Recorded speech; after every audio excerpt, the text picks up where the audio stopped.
The artificial intelligence revolution isn't just a trend anymore. It's a global race. Billions of dollars, the future of work, and even the foundations of human creativity are all on the line. And at the very front of this race, two names dominate every conversation: Google and OpenAI. But here's the real question: who's actually winning? And maybe more importantly, who will shape the future of AI for all of us? Let's start with Google. Google has been in the AI game far longer than OpenAI. In fact, you could argue that Google was building the foundation for today's AI boom years before ChatGPT ever existed. Their researchers created the transformer architecture back in 2017. The very T in GPT, that single innovation, became the backbone of nearly every modern large language model. Without Google's research, OpenAI wouldn't even have GPT in the first place. And then there's DeepMind, Google's London-based research division. DeepMind became famous when its program AlphaGo defeated world champion Lee Sedol in the ancient game of Go. That victory wasn't just a flex. It showed that machines could master incredibly complex strategy games that humans had dominated for thousands of years. Later, DeepMind made another breakthrough with AlphaFold, solving the protein folding problem that had puzzled scientists for half a century. That discovery has already accelerated medical and biological research worldwide. So from a research standpoint, Google is like the heavyweight champion with decades of dominance. They have endless resources, some of the world's brightest minds, and an infrastructure that very few companies on Earth can rival. Their most recent big move is Gemini, their multimodal model designed to compete directly with OpenAI's GPT-4 and beyond. Gemini isn't just about answering questions in text. It's designed to handle code, images, and even reasoning tasks with greater efficiency. But here's the twist. Despite all of Google's power, OpenAI has managed to capture the spotlight, and that's where things get interesting. OpenAI started as a nonprofit research lab in 2015 with a mission to ensure artificial intelligence benefits humanity as a whole. Early on, it was just another research group publishing papers. But in 2020, things changed dramatically when they launched GPT-3. For the first time, everyday people could interact with a machine that felt genuinely intelligent. And then, in late 2022, they released ChatGPT, and that's when everything exploded. ChatGPT went viral overnight. 100 million users in just 2 months. Schools, businesses, content creators, developers, everyone wanted to try it. While Google kept much of their research behind closed doors, OpenAI took the opposite approach.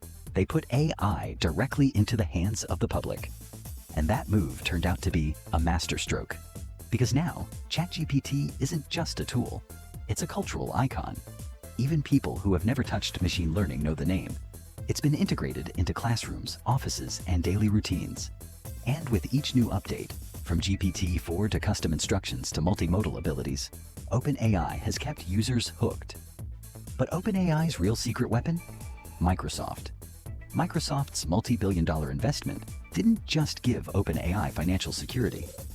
It gave them massive cloud infrastructure through Azure, letting them scale ChatGPT to millions of people almost instantly. And Microsoft wasn't just a silent partner. They integrated OpenAI's models into Bing, Microsoft Office, Teams, and countless other tools. Suddenly, AI wasn't some abstract research project. It was baked into the software that hundreds of millions of people already use every single day. Meanwhile, Google found itself in an awkward position. Internally, they had powerful models, sometimes even more capable than OpenAI's, but they hesitated to release them because of safety concerns, reputation risks, and their "don't be evil" ethos. After ChatGPT went viral, Google scrambled to catch up, rushing Bard to the market, which received mixed reviews at first. Critics called it rushed, inconsistent, and unpolished. That stumble gave OpenAI even more momentum. So who's really ahead right now? If we measure by raw research, Google is still unmatched. Their contributions are foundational. They invented the architecture everyone else is using. Their labs continue to produce groundbreaking work. And with Gemini, they're proving they can compete head-to-head with GPT. But if we measure by cultural impact, brand power, and mainstream adoption, OpenAI is in the lead. ChatGPT became the Kleenex of AI, a name so widely used, it defines the category itself. When people think of generative AI, they don't say, "I'll ask a large language model." They say, I'll ask ChatGPT. They say, I'll ask. That's marketing gold that money can't buy. And this battle isn't just about bragging rights. The winner of this AI race will shape how billions of people interact with technology, how businesses operate, and even how governments regulate the digital world. Google's approach is more cautious, more research-driven, and backed by a trillion-dollar empire.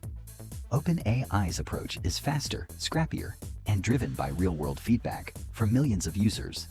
Both approaches come with risks. Google risks being too slow and losing mindshare, even if their tech is superior.